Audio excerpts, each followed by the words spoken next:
Bonjour, merci pour votre visite sur générateurachachot.com. Je vais vous montrer une petite installation sur le 4x4 qui est derrière moi, qui est un Toyota HDJ 80 de 1994, avec un moteur de 6 cylindres, 4 litres 2 de cylindrée. Donc on a installé une dry cell qui tourne à 17-18 ampères.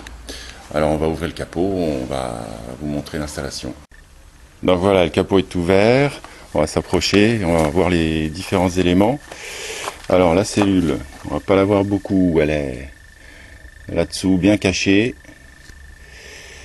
Je ne sais pas si on la voit, enfin bref, elle est là.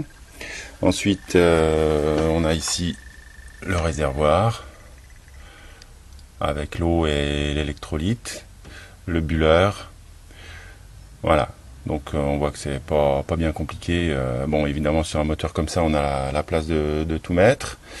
On va la faire fonctionner, histoire de voir les petites bulles s'échapper dans le buller. Et puis je vous expliquerai après les économies qui sont réalisées grâce à cette installation de dry cell, de générateur de gaz à chaud.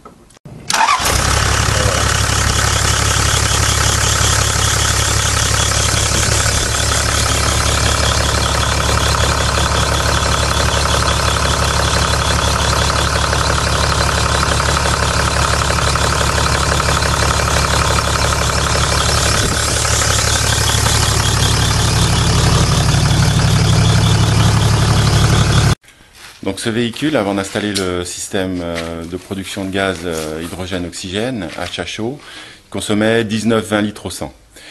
Donc avec ce système qui est réglé sur 17-18 ampères, le propriétaire de ce magnifique véhicule, il est passé donc de 19-20 litres à 12 litres, entre 12 litres et 15 litres au 100 suivant la façon dont on conduit le véhicule, c'est-à-dire que sur des longs trajets, sans dépasser le 110, on a les meilleurs résultats, c'est-à-dire qu'on arrive à 12 litres, peut-être parfois en dessous.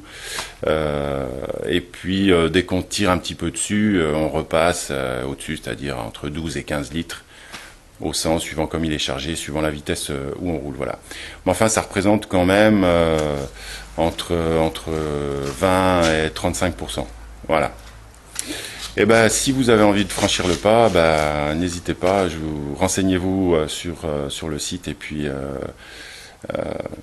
allez-y.